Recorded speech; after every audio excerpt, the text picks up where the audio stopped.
The storm came down off the ridgeline like it had a grudge, and by the time we reached Warren's Bend, the wipers were losing the fight, and the road had stopped being a road. I was in the back seat of the Suburban with my hand pressed flat against my side, and every time Delgado took a curve too hard I felt the wound argue with me. It was a through and through, high on the left, and it had bled more than I wanted to admit out loud. 2 hours earlier it had been a clean transfer, one federal witness, 3 agents, a mountain highway, a safe house waiting on the far side of the pass. Then the pass closed under a foot of snow, and the men who did not want our witness to testify had found us on the one road left open, and now there were 2 agents instead of 3, a witness who would not stop shaking, and a hole in me that kept getting my attention. There, Delgado said, lights. The town was small enough that its whole existence seemed to be a gas station, a feed store, a church, and a squat brick building at the end of Main with a blue sign out front that read Warren's Bend Regional Medical Center. Regional was a generous word. It was a clinic that had been given a bigger title than it earned. But it had lights on and a heated bay, and I was starting to gray out at the edges, so I did not complain. Delgado put us up on the ramp and I got the door open before he could come around. Pride, mostly. I have never in my life liked being carried. I got one boot down into the snow and the other leg didn't want to follow, and a set of hands came in under my arm from the side, small hands, steady, unhurried. Easy, a voice said. A woman's voice, low, without any panic in it at all. I've got you. Don't fight me and we'll get there faster. I fought her anyway. I'm not proud of that either. She got me through the doors into a bright, cold hallway that smelled of antiseptic and old coffee, and she moved me to a gurney with a kind of economy that I didn't register at the time as anything but a nurse doing her job. She was maybe 40, hair pulled back tight, a plain gray thermal under her scrubs, sleeves pushed to the elbow. Nothing about her stood out. That was the thing I'd think about later, how completely nothing about her had stood out. Gunshot, she asked. He needs a real doctor, I said. I said it to Delgado over her head like she wasn't there. Where's the doctor? She didn't blink. Dr. Pruitt snowed and over at Cable. It's the weather. Right now it's me. She had already cut my shirt away and had 2 fingers finding the edge of the wound. Left flank through and through, missed the kidney or you'd be a lot louder. You've lost some blood but not enough to stop being rude, so that's a good sign. Behind me, the witness was crying, and Delgado was on his phone getting nothing, and I was cold and scared in the particular way a man gets scared when his own body has stopped listening to him. And I looked at this small, quiet woman with her steady hands and I decided, because I needed something to push against, that she was the problem. Look, I said, no offense, but this is federal and it's above your pay grade and I need somebody who knows what they're doing, not a small-town nurse. She looked at me for exactly 1 second. Not hurt, not angry. She looked at me the way you look at weather. Okay, she said, and went back to my side and packed the wound and never mentioned it again. Her name tag said Hayes. That was all it said. No first name, no letters after it, no little cartoon on the lanyard the way some of them have. Just Hayes in block letters on a plain white tag. I'd like to tell you I softened after that. I didn't. Pain makes some men gentle and it makes some men mean, and it turns out I'm the second kind. And for the better part of the next hour, I was about as ugly as I have ever been to a stranger who was trying to save my life. I told her she was going too slow. She wasn't. I told her she was going to spike me on the fluids. She'd already checked. When she started an IV, I told her she'd blow the vein, and she got it first try, clean, without looking up and said, "There it is," in the mild voice of somebody who has done a thing 10,000 times and does not need a spectator's opinion about it. Delgado came in from the hall with his jaw tight. No cell. No landline either, lines down, tree came through it 2 miles back. I've got a radio in the truck but the repeater's on Cable Ridge and that's out too. We are, for the moment, a small island. How long, I said. Storm's supposed to break by 4. State plow won't hit this road till after that. Nearest county unit that can reach us best case 3-4 hours. If they can get a chopper up when it clears sooner. But right now, he shook his head. Right now it's us. Us was 2 agents, 1 wounded, a terrified witness, a night nurse, a nervous young orderly named Petey who couldn't have been 22, and an old security guard named Coyle who had a bad hip and a flashlight. That was the garrison. I did the math the way you do when you're a man who's been shot and is trying to feel in control of something, and I did not like the total. Hayes had been listening. She finished tapping the dressing, drew a blanket up over me, and stood back, and for the first time she asked a question that had nothing to do with medicine. "The people who did this to you," she said, "do they know where you are?" "No," I said, "we lost them at the switchback." She held my eyes a beat too long. "You didn't lose them," she said quietly. "There's one road in. Same as you, they'll have run out of pass. They'll come here for the warmth if nothing else." She turned to Delgado. "How many were there?" "Ma'am." "How many?" "4, maybe 5.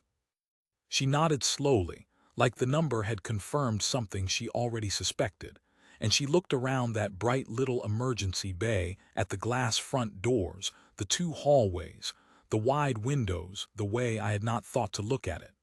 And I remember thinking, with the last of my meanness, lady, this is a job for professionals. I really did think that, right up until the lights went out. They didn't flicker. They went, all at once, the whole building dropping into a blue-black dark with the storm howling outside. And then the emergency generator caught with a cough in half, the lights came back, dimmer, throwing long shadows down the halls. "That's not the storm," Delgado said. He had his weapon out. "Storm doesn't cut the main and leave the Jenny." "No," Hayes agreed, "it doesn't." She was already moving. That's what I noticed, flat on my back and useless. She was already moving while the rest of us were still catching up to the fact that something had changed. She crossed to the glass doors and did not walk up to them like a curious person. She came at them from the side, staying off the sightline, and looked out at an angle with her back to the wall. And I felt the first cold thread of something that was not the cold. "2 at the tree line," she said, unhurried, reporting it like a weather forecast. "Long guns. One's working toward the generator housing on the north side. They cut your power to see if we'd all bunch up under the emergency lights in the front." She stepped back from the glass. "Which is exactly what we've done." Delgado stared at her. "Ma'am, I need you and your people to get to the back and stay down. We'll handle." "You've been shot at once tonight and you lost a man," she said. "Not cruel, just true. You're down to 2, one of you is guarding a witness and your friend here can't stand up. I'm not questioning your training. I'm telling you the room you're standing in is a shooting gallery, glass on 2 walls, 1 exit they can see, and every light on in the building is over your heads." She looked at Coyle, at Petey, at the shaking witness, at me. "So here's what we're going to do." And Delgado, 12 years in the Bureau, a hard, competent man who did not take direction from civilians, opened his mouth to argue, and then closed it, because there was something in the way she'd said "here's what we're going to do" that did not sound like a night nurse at all. It sounded like a person reading a page she had read many times before. She started killing lights. Not all of them. She left the front bay lit, bright, empty, alive for anyone looking in, and she pulled us back the way you'd fold a hand you didn't want to show, into the dim spine of the building. "Petey, get every mattress off the beds in 2 and 3 and stand them along the west wall of the med room, double them. Coyle, chairs and the crash cart against the north door, and I want your flashlight off unless I say, 'Ma'am.'" This to the witness, gentle now, a different voice entirely. "You're going to sit right here on the floor between these 2 cabinets, and you're going to be all right, because these 2 men and I are going to make very sure of it." She got me up off the gurney, got me up, one arm under mine, taking my weight like I didn't have any, and walked me back into the interior hallway, and set me down against the cinder block with my weapon in my lap and a clear angle down the corridor. "You can shoot?" she asked. "I can shoot." Then you're not useless, which is more than you were being. The corner of her mouth moved. It was almost a smile. That's the wall they'd have to come down to reach the witness.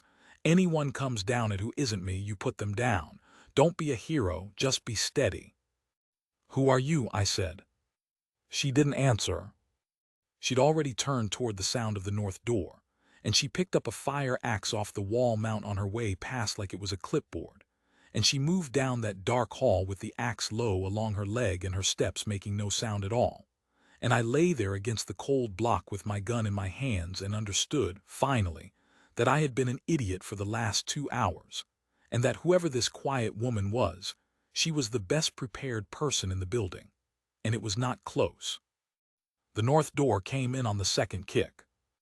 I heard it, the crack of the frame giving, the rush of cold air and blown snow down the hall, and then I heard nothing from Hayes at all, which was worse. A man with a rifle came through low and fast the way they teach you to, sweeping the muzzle across the dark, and he had a light on the gun, and the light found the crash cart coil had stacked and hung there for half a second on the wrong thing. Half a second was all she took from him.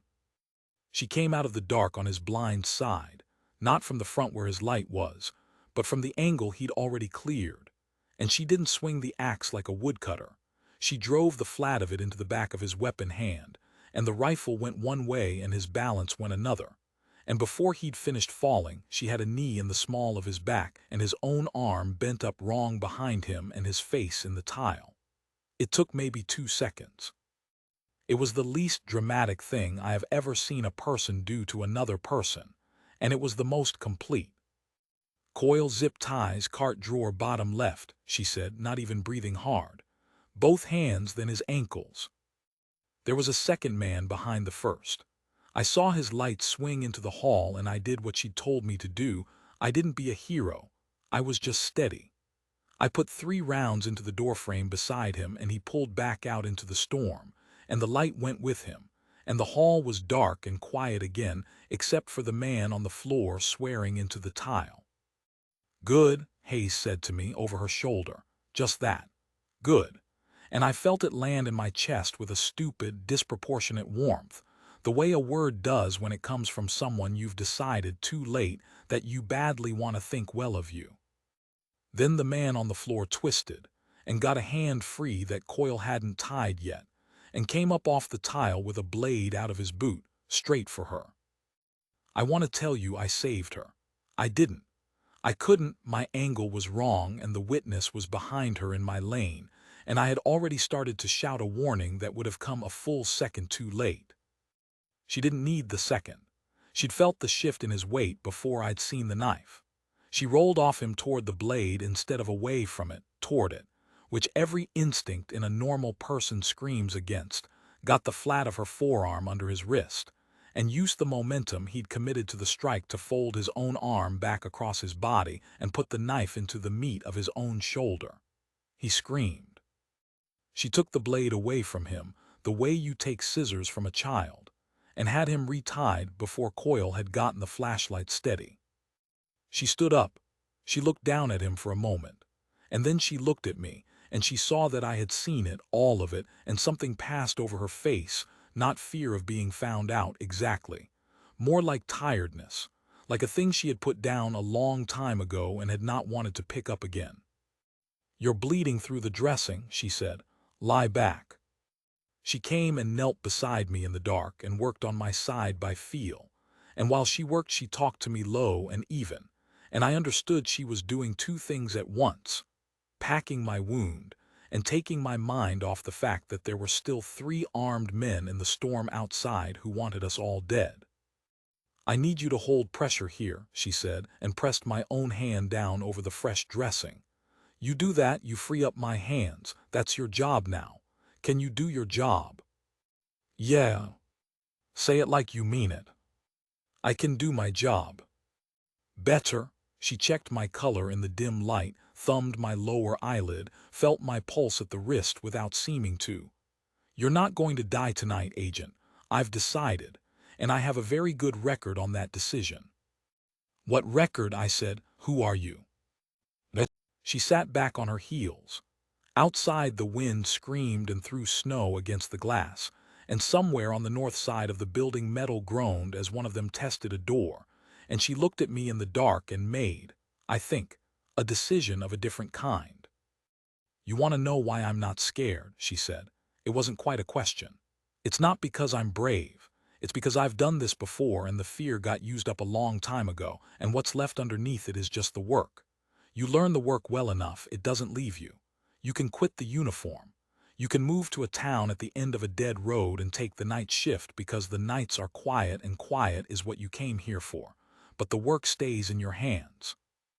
She flexed her fingers once, looked at them. I hoped I'd never have to show anybody around here that it was still there. "You were a medic," I said, "combat medic." She almost smiled. "I was a lot of things," she said. "Medic was the last good one." She stood.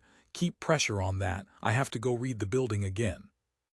And she was gone into the dark before I could ask what she'd been before the last good one. She read the building the way I'd watch a chess player read a board. Not the pieces, the lines. She moved us again while there was a lull, and I understood now that she wasn't just hiding us. She was choosing ground. She put the witness and Coyle in the med room behind the doubled mattresses, one hard corner with one door, and she put Petey where he could watch the one window on that side. And she walked the whole interior once with her hand trailing the wall, counting doors, feeling drafts, finding the two places where cold air was coming in that shouldn't be. "They've got the North Bay door and the loading dock," she reported, crouching beside me. She'd sketched the building in her head, and now she gave it to me in 3 sentences, clean as an operations brief. 2 entry points they can force, plus the front glass they won't use because it's lit and open and they're not fools. 3 of them left. One's hurt the shoulder, so call it 2.5.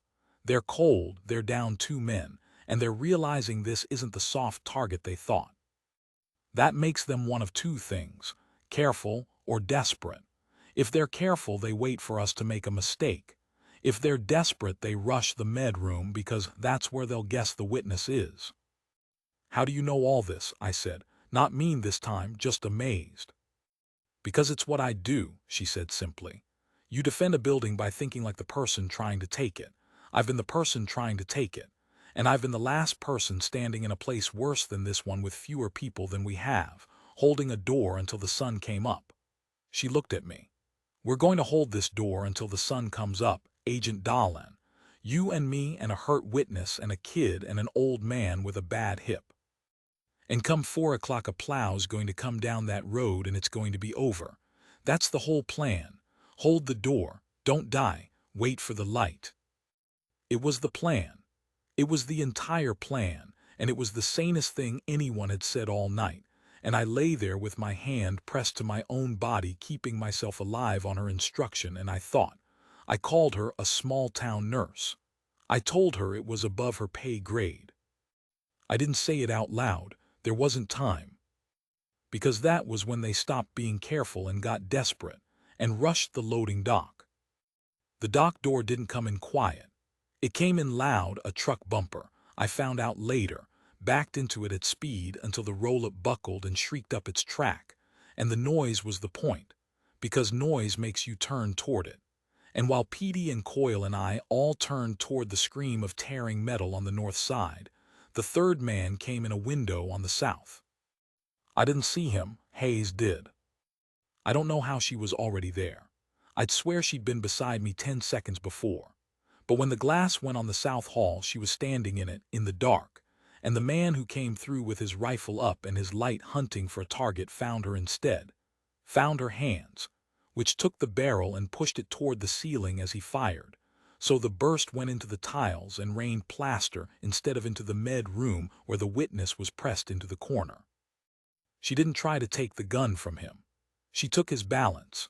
She stepped inside the length of the rifle where it was useless, hooked his lead ankle, and drove her shoulder into his sternum, and he went down under her onto the broken glass with all his own weight and hers behind it, and the rifle was pinned between them, pointing at nothing. "Coiled ties," she called, and it was the only time all night I heard her voice come up in volume, and even then it wasn't fear, it was command. the flat carrying bark of somebody who has given orders in worse noise than this and expects them followed. Coil came, bad hip and all. They bound the third man's hands. That left two, the one with the ruined shoulder and the one who'd rammed the dock, and those two, hearing their man go down inside, made the last decision desperate men make. They came in together through the broken dock, fast, straight for the medroom hall, straight for the witness, straight down the corridor where I was propped against the cold block with my weapon in my lap. Anyone comes down it who isn't me, you put them down. I put them down.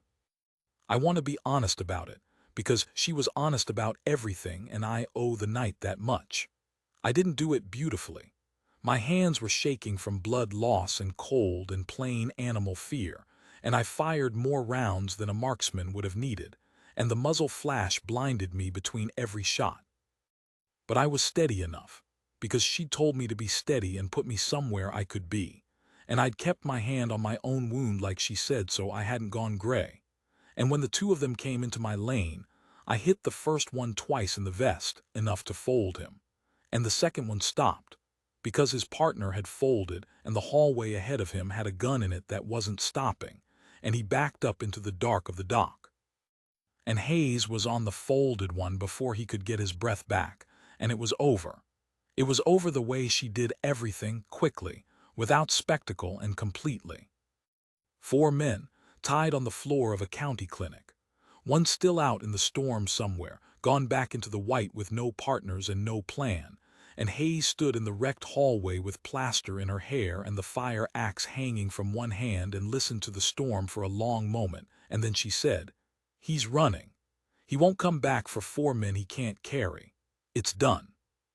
Then she came straight to me, knelt, peeled back the dressing, and swore softly, the only rough word I heard from her all night, because I'd torn something loose putting rounds down range, and she went back to work on me in the dark like the whole war had been an interruption of her actual job, which was keeping one rude federal agent alive till morning.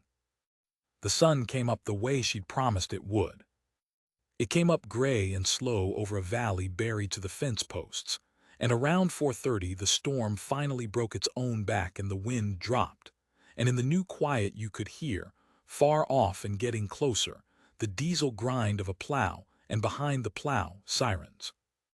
Hayes had spent those last hours the way she'd spent all of them, working.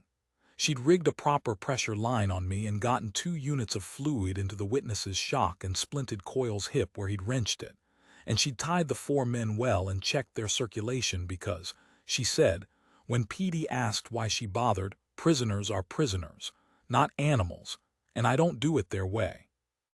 She'd sat with the witness on the floor between the 2 cabinets and talked to her low and steady until the shaking stopped. She had, in the space of one night, held an entire building of frightened people together with her 2 hands and her flat, calm voice, and she had never once raised herself up over any of us to do it. I lay there and watched the light come into the windows, and I thought I understood her now. I thought, former combat medic, maybe some special training, tougher than she looks, came out here for the quiet. A good story. I had her filed. I had no idea. I was about to find out how completely I'd had no idea, because the first vehicle through the drifts wasn't the county plow. It was a black federal Suburban, chained up, riding the plow's cleared track, and it stopped hard in the bay and men came out of it fast. Our people, a rescue element, scrambled the second the pass reopened, led by a silver-haired supervisory agent named Brant, whom I'd known 9 years and who had, I'd have said, no capacity left in him to be surprised by anything. Brant came through the shattered doors with his weapon still up, took in the 4 tied men, the plaster, the blood, the wreck of the place. And then he saw Hayes, standing quietly by the medroom door with a chart in her hand like it was any other morning, and he stopped dead. I have never seen a man's face do what Brant's face did. He lowered his weapon slowly. All the hardness went out of him and something else came in, something I didn't have a name for until I understood what I was looking at. It was the face of a man seeing someone he had thought was gone. "Captain Hayes," he said. The room went very still. Hayes didn't move for a moment. Then she set the chart down on the counter, unhurried, the way she set everything down, and she straightened, and something in the way she held her shoulders changed. A thing that had been folded away all night quietly unfolded, and the small quiet night nurse was still standing there, but now you could see, plain as daylight coming through the ruined window, the other person she had been standing inside all along. "Sergeant Brant," she said, "you went gray." "You?" Brant's voice cracked.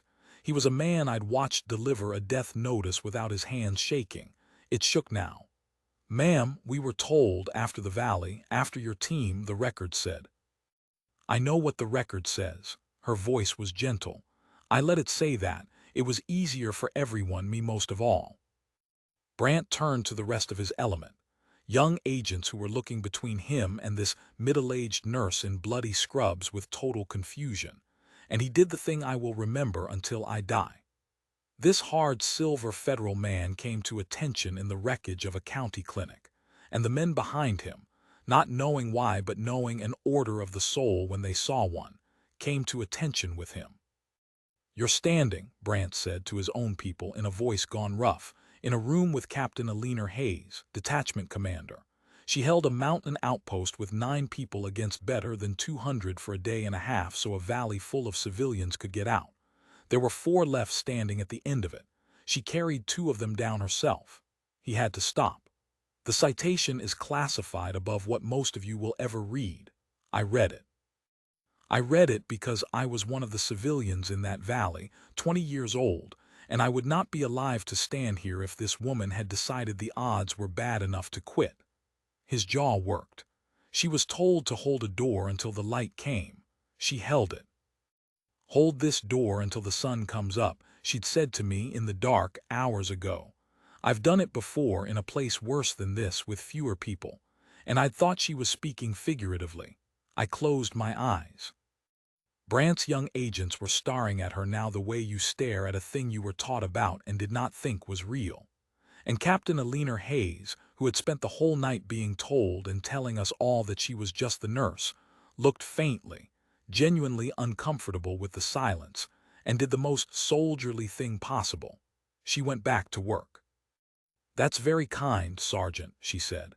"Now there's a man on the floor with a knife wound going septic if you don't get him warm, a witness in shock who needs a real hospital, and this agent," she nodded at me, "who has torn his flank open twice and is about to try to stand up and tell me he's fine. So if your salute's done, I could use the hands." They got us out on the plow's track as the light came full. I came off the gurney last, into that gray clean morning, and before they loaded me I made them stop and I found her. She was standing by the bay door with a coffee somebody had finally made, watching the mountains come out of the cloud, and she looked again like nothing at all, like a woman at the end of a long shift. You could have walked past her in any town in the country and never once wondered. "Captain," I said. "Just Hayes is fine." She didn't turn from the mountains. "The captain's off the clock a long time now." "I called you a small-town nurse," I said. "I told you it was above your pay grade. I need to say that out loud because I said the other thing out loud and it's owed." She was quiet for a moment. Then she looked at me, and there was no triumph in it. I'd braced for triumph, I think, or coldness, and there was neither. There was just that steady weather-reading calm that had held all of us together through the worst night of my life. "You know why I didn't correct you," she said, "back at the start when you said it." "No. Because it didn't matter what you thought I was." She turned the coffee in her hands. "A man's opinion of me has never once loaded a wound or held a door. The work doesn't need you to believe in it. It just needs doing. You believe in it now." The corner of her mouth moved. That almost smile, which is nice, and it changes exactly nothing about what I'd have done either way. She looked back at the mountains. "That's the part they never put in the citations. It was never about being seen. It was about the door." They called for me. I let them fold me back onto the gurney, and as they carried me out into the snow, I looked back once at the small, quiet woman in the doorway, the most capable person I have ever stood beside, who had saved my life and never raised her voice above the storm to do it. And I finally understood the thing I'd been too proud and too stupid to see the moment those small, steady hands came in under my arm, and a level voice said, "I've got you." She was never just a nurse. She had simply learned in some harder valley a long way from here, the only lesson that had ever mattered to her, that quiet is not the same as weak, that the ones who carry the most tend to say the least about it, and that when the light finally comes, the person still standing at the door is very often the one nobody thought to look at twice. I've told this story exactly once, to my daughter when she was old enough. I told her that most of the strongest people she'll ever meet will not announce themselves, and that if she's lucky, one of them will come in out of a storm someday and take her weight and say, "I've got you." And she should not, as her fool of a father once did, make that person prove it. They should never have to.